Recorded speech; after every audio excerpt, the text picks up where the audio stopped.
अगर नहीं जब घोषित हुआ परीक्षा थी तो हम लोग आंदोलन करेंगे बीएसएससी ऑफिसर, क्या करेंगे? जब आप 8 महीना हो गया परीक्षा की तिथि नहीं दिए तो मजबूरी में हम लोग को आंदोलन करना पड़ेगा। तो अब तो चाहिए हुजूर, अब तो कम से कम परीक्षा की तिथि घोषित कीजिए। द्वितीय इंटर स्तरीय पीटी परीक्षा कब होगी, अब तिथि घोषित कीजिए और इसका संपूर्ण परीक्षा कैलेंडर भी जारी कीजिए। पीटी परीक्षा कब होगी, उसका रिजल्ट कब आएगा, फिर मेंस कब होगी, कि भाई आप लोग पारदर्शिता लाइए। सिर्फ नौकरी की बात कर रहे हैं, लेकिन नौकरी में धांधली से बोले उस पर क्यों नहीं चर्चा कर रहे हैं? पेपर लीक धांधली सेटिंग बंद हो, आप पारदर्शिता लाइए।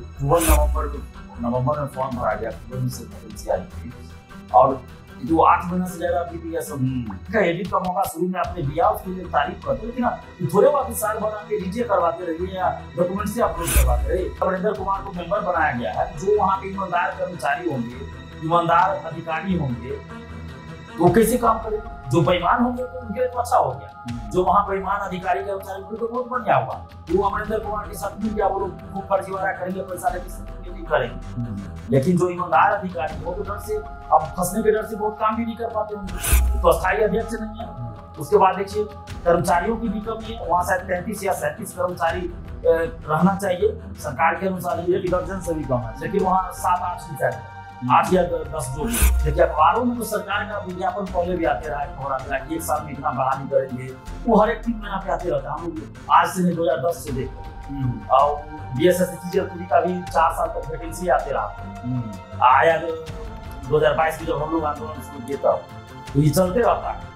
और कुछ लोग, कुछ कोचिंग माफिया भी है जो इस सब चीज को बढ़ावा देते हैं। नमस्कार, आप देख रहे हैं द बिहार टॉप, मैं हूं आदेशपुरी। लोकसभा चुनाव खत्म हो गया, आचार संहिता खत्म हुए लगभग 20-22 दिन हो गए, लेकिन आपको बता दें कि बिहार में जो परीक्षाओं को लेकर है वो कवायद शुरू हो गई है। समाचार पत्रों में सूचनाएं दी जा रही है कि इतनी बहालियां आएंगी, इतने दिनों में पूरा कर दिया जाएगा। इसके साथ साथ आपको बता दें कि आचार संहिता खत्म होने के साथ ही बिहार में दरोगा का फिजिकल करा लिया गया।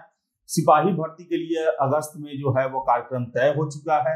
वही बता दें कि TRE 3 को लेकर भी बीपीएससी कार्यों में लग चुकी है, लेकिन एक आयोग है बिहार का, काफी सुस्त आयोग, धीमी गति से काम करने वाला आयोग, बिहार कर्मचारी चयन आयोग। आपको बता दें द्वितीय इंटर स्तरीय परीक्षा जिसमें लगभग 12,000 से अधिक सीट है, नवंबर में फॉर्म फिलअप हो चुका है, लेकिन अभी तक कोई भी कार्रवाई नजर नहीं आती है। जनरली होता क्या है कि आवासन को लेकर, यानी कि परीक्षा कराने के लिए सीटिंग अरेंजमेंट को लेकर जो है वो पत्र जिलों में भेजे जाते हैं। हर एक परीक्षाओं के पत्र जो है वो सोशल मीडिया पे आ जाता है कि इतने तारीख को परीक्षा होना है, तैयारियां शुरू कर दी गई है।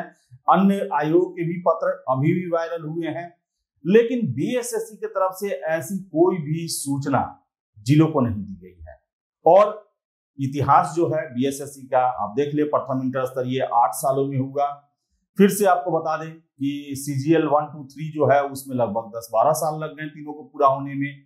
दिलीप जी हैं हमारे साथ। आपको बता दें कि प्रथम इंटर स्तरीय परीक्षा, अगर छात्र नेता दिलीप नहीं रहते परीक्षा नहीं होती, इसमें कोई दो राय नहीं है, क्योंकि जिस तरह इन्होंने हर एक फेज को आंदोलन कर करके आगे बढ़ाया, उसके बाद ही ये परीक्षा समाप्त हो पाई। लेकिन चर्चा हम इसलिए कर रहे हैं कि बीएसएससी फिर से उसी राह पर चल चुकी है, यानी कि पंचवर्षीय योजना इंटर स्तरीय द्वितीय को लेकर वो बनने जा रहा है, उसी दिशा में जा रहा है। दिलीप जी से ही बात करेंगे। दिलीप जी, प्रथम इंटर स्तरीय 8 सालों में हुआ, लगभग दर्जन भर से अधिक आप आंदोलन किए, थाने में भी आपको उठा के ले जाया गया, लाठीचार्ज भी हुआ।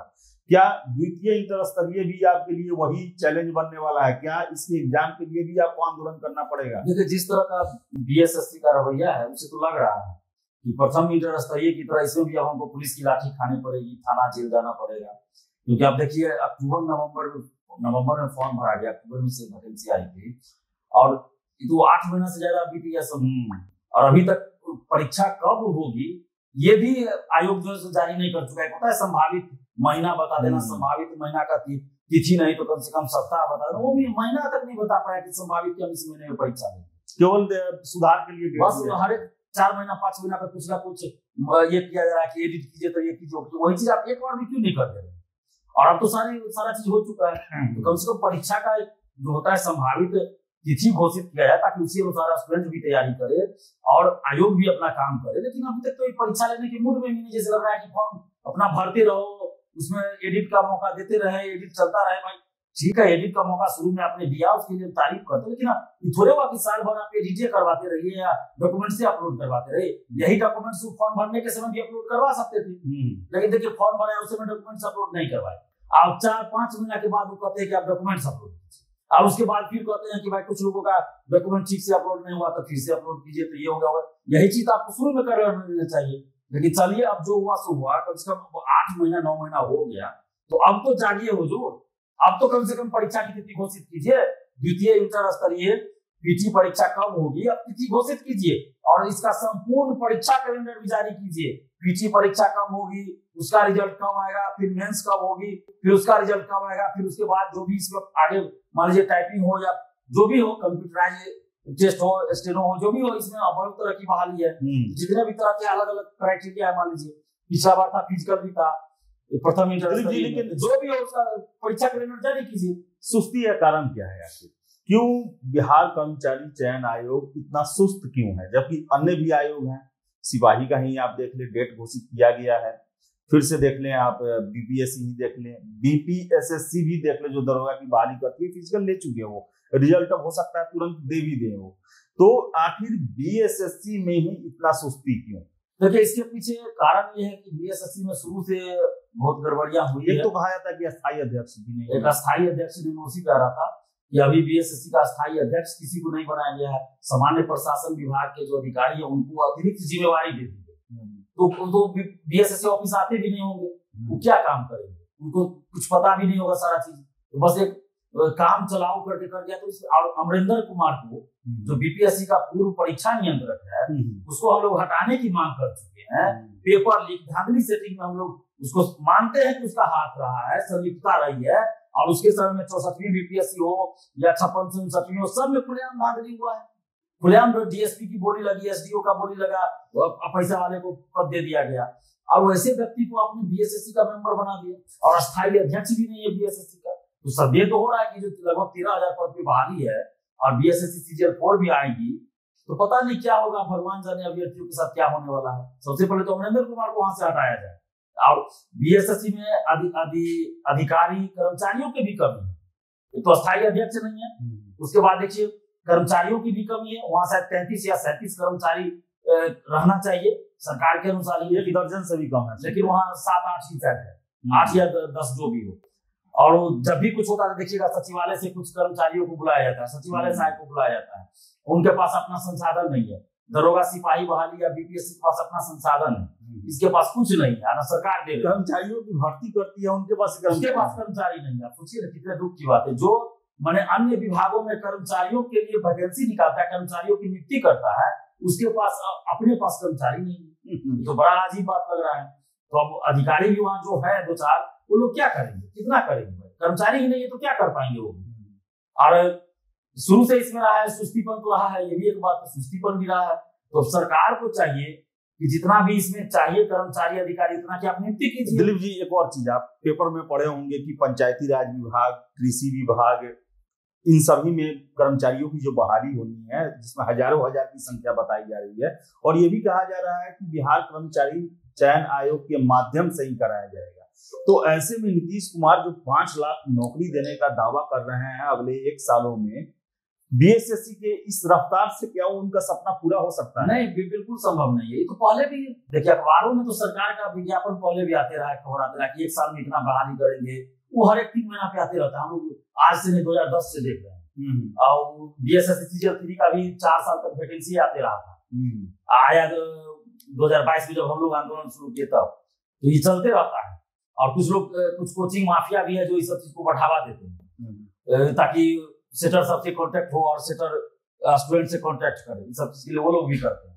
तो सरकार के कहने से नहीं ना हो जाएगा। आपका जो नियुक्ति भर्ती आयोग है, उसमें आप कर्मचारी ही नहीं नियुक्त कर रहे हैं, उसको आप सही से काम नहीं करने दे रहे हैं, उसमें आप जो है वो शिक्षा माफिया की भर्ती कर रहे हैं, परीक्षा माफिया को वहां ला के रख दे रहे हैं। तो जो ईमानदार अधिकारी होंगे वो क्या काम करेंगे? बीएसएससी में आप देखिए कि जब से अमरिंदर कुमार को मेंबर बनाया गया है, तो जो वहां पे ईमानदार कर्मचारी होंगे, ईमानदार अधिकारी होंगे, तो कैसे काम करेंगे? जो बेईमान होंगे तो उनके लिए तो अच्छा हो गया, जो वहां बेईमान अधिकारी कर्मचारी उनके तो बहुत बढ़िया हुआ, वो अमरिंदर कुमार के साथ मिल गया, वो लोग खूब फर्जीवाड़ा करेंगे, पैसा लेके सेटिंग करेंगे। लेकिन जो ईमानदार अधिकारी है वो तो डर से, अब फंसने के डर से बहुत काम भी नहीं कर पाते होंगे। तो इसलिए सबसे पहले अमरिंदर कुमार को निकाला जाए, बीएसएससी में जितना चाहिए कर्मचारी अधिकारी उतना नियुक्त कीजिए और बीएसएससी को संसाधन भी उपलब्ध कराइए और बीएसएससी को अस्थायी अध्यक्ष पहले दीजिए। आप सबसे पहले अस्थायी अध्यक्ष नियुक्त कीजिए और बीएसएससी के जो भी अभी हैं अधिकारी उनसे भी हम आग्रह करते हैं कि आप लोग भी काम में तेजी लाइए, परीक्षा की तिथि घोषित कीजिए, संपूर्ण परीक्षा कैलेंडर जारी कीजिए। नहीं तो अभ्यर्थी अब आंदोलन करने के लिए आप कर रहे हैं तो हम लोग अब आंदोलन करेंगे। अगर नहीं जल्द घोषित हुआ परीक्षा तिथि तो हम लोग आंदोलन करेंगे बीएसएससी ऑफिस जाकर। क्या करेंगे तो हम लोग, जब आप 8 महीना हो गया परीक्षा की तिथि नहीं दिए तो मजबूरी में हम लोग को आंदोलन करना पड़ेगा। दिलीप जी, एक मांग आपका लंबे समय से रहा है और वो एक प्रमाण है बिहार में निष्पक्ष परीक्षा का। जैसे कि आप क्वेश्चन पेपर मांगते हैं, आंसर बुकलेट जो है वो कहते हैं कि जारी किया जाए, आंसर शीट उसका फिर से है कि कार्बन कॉपी आप अगर रंगवाते हैं तो वो दिया जाए, सारे लोग का जो है प्राप्तांक बताया जाए, लेकिन इस पर कोई भी आयोग सुनने को तैयार नहीं। बस इसीलिए क्योंकि वो लोग पारदर्शिता नहीं लाने चाहते। 80 से 90% सीट तो बेचना है, पैसा लेकर देना है। तो जब ये पारदर्शिता ला देंगे दिक्कत हो जाएगी उसमें। अभी क्या होता है, दरोगा में, सिपाही में या बीएसएससी बहुत सारे स्टूडेंट सबको फोन करते हैं कि उनका मार्क्स कट ऑफ से ज्यादा आ रहा है, रिजल्ट नहीं, लेकिन रिजल्ट नहीं है। और आरटीआई से मांगते तो ओएमआर सीट नहीं देता है। किसी का मार्क्स ज्यादा आ रहा है लेकिन मार्क्स कम है। जब मार्क्स जारी भी किया जाता है बोर्ड में परीक्षा के बाद, रिजल्ट के फाइनल रिजल्ट के बाद दरोगे में जैसे जारी होता है, पीटी के 1.5 साल बाद रिजल्ट जारी, मार्क्स जारी होता है, पीटी के रिजल्ट के 1.5 साल बाद मार्क्स जारी होता है। तो उसमें भी दिखाते हैं कि मेरा 5 नंबर 10 नंबर कम मार्क्स आता है, यानी कि आप ओएमआर सीट में छेड़छाड़ कर रहे हैं। ओएमआर सीट देते नहीं, आप आरटीआई से भी नहीं देते। क्यों नहीं देते हैं आरटीआई से कॉपी? एक छात्रा थी, उसने मांगा आरटीआई से जीएस का कॉपी जिसपे मेरिट बनता है, उसका मार्क्स ज्यादा आ रहा था कट ऑफ से, मेंस की मैं बात कर रहा हूँ, और उसको दिया गया किसका? हिंदी का ओएमआर सीट का कॉपी। अब बताइए, मांग रहे हैं जीएस की कॉपी, ओएमआर सीट की कॉपी, और उसको दिया जा रहा है हिंदी का जो क्वालिफाइंग है।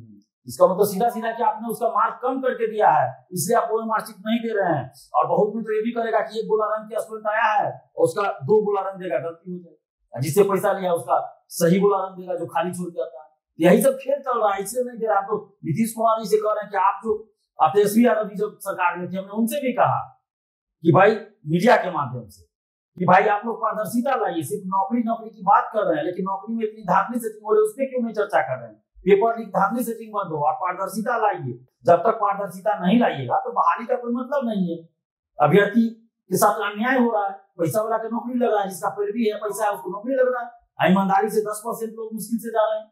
आज बेईमानी से कोई डॉक्टर बनेगा, बेईमानी से कोई दरोगा बनेगा, बेईमानी से डीएसपी बनेगा, वो क्या काम करेगा? सही से नहीं कर सकता, वो तो फिर पैसा वसूली करेगा।